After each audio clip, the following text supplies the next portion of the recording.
mentioned my name. Pinag-uusapan niyo ba ako? Or honorary member na ba ng mga Marites ang CEO ng Apex? Magpasalamat ka, Morgana, na pinag-uusapan ka. Ibig sabihin, sikat ka. Oh, come on, Giselle. Don't try and flatter me. Justine, ano yung sinasabi mo sa mami mo at sa tito RJ mo? Ang sabi ni Justine, nakita niya si Zoe at saka yung assistant mo na naka-handcuff together. Anong alam mo doon? Really? Anong sabi ni Zoe? What did she tell you? Well, sabi naman niya, aksidente lang naman daw yung nangyari. So there you have it, RJ. Aksidente daw. Bakit? Hindi ka ba naniniwala kay Zoe? Wala ka bang tiwala sa sarili mong anak?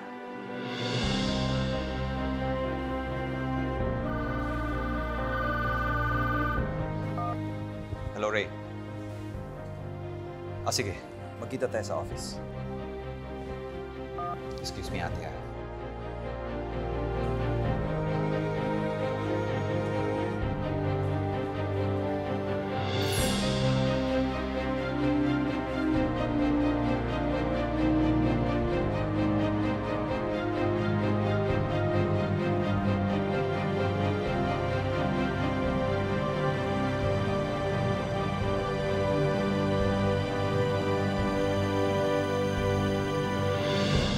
Pare, I've got good news.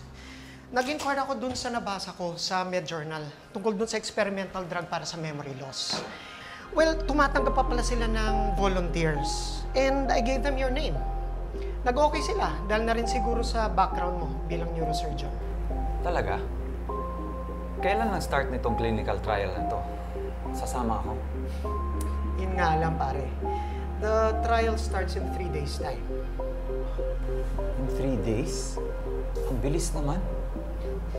Kasi nga pare, maraming clinical trials at saka legal matters ang pagdadaanan. So yun, pare, you have to decide kung sasama ka. Sasama ako. Kahit na saang bansa pa yan, pupuntahan ko. Aalis ka? Maiwan ko muna kayong dalawa. Linet.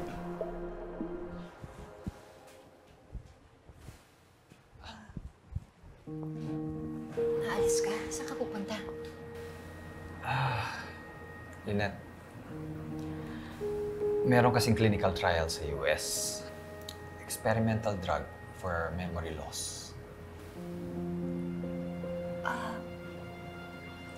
RJ, naiintindihan ko na gusto mong bumalik yung memory mo. Pero, bakit parang biglaan ata? Lynette, meron akong hindi naikwento sa'yo. Ano yun? Lately kasi nagkakaroon ako ng memory flashes. Nung isang araw lang, naalala ko na hinila ako ni Moira sa hagdan. Pero hindi ko alam kung anong reason. Vague flashes na walang context. Pero alam ko kasi na memory ko siya. Hindi siya imagination or panaginip lang.